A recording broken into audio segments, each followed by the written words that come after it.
sabi nila ang hirap-hirap daw talaga. It's just that they have to adhere to the theme, which is the Panagbenga Hills. Yun lang naman, basic lang yun, Panagbenga Hills. So that's what they did. Of course, we would like to thank SM Baguio again for the opportunity to conduct this activity, this very unique activity here at SM.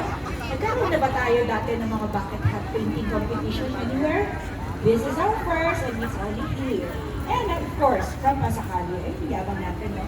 Anyway, that's what Councilor Cariñas was asking if this is the first. And yes, it is indeed the first.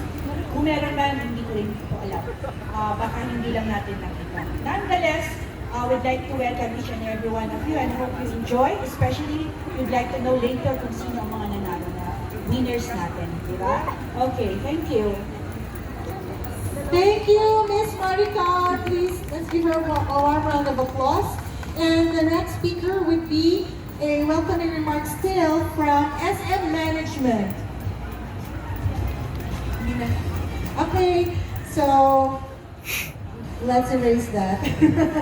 Okay, so let's call on Julius. No, overview. Let's call on Julius to give the overview of our exhibit. Anyangay Amyanan. Here's Julius. Amyana.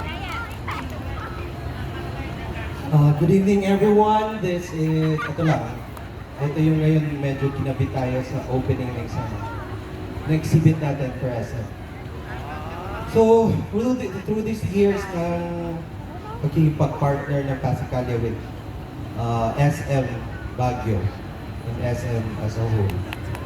So ngayon, we are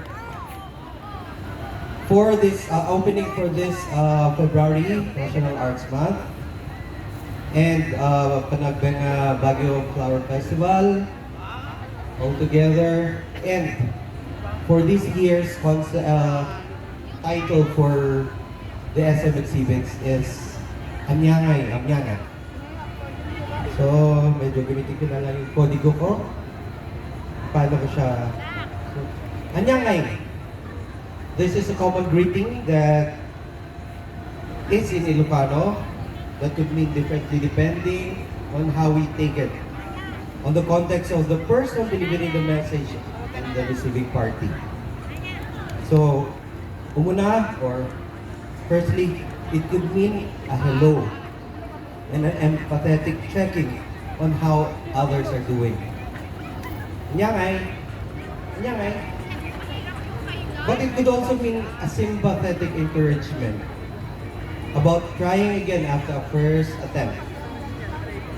So, anyangay, a different delivery. Amyanan is the north. Remember, Baguio City is part of North Luzon. Anyangay Amyanan is like giving a query to the north about how they are doing at present. As we enter the National Arts Month of February and the Baguio Panagbenga Flower Festival, extending towards this summer of the summer capital region, To go na. I just ask this for everyone. Maturog. Kumusta kayo ngayon? Anyangay, Amyanan.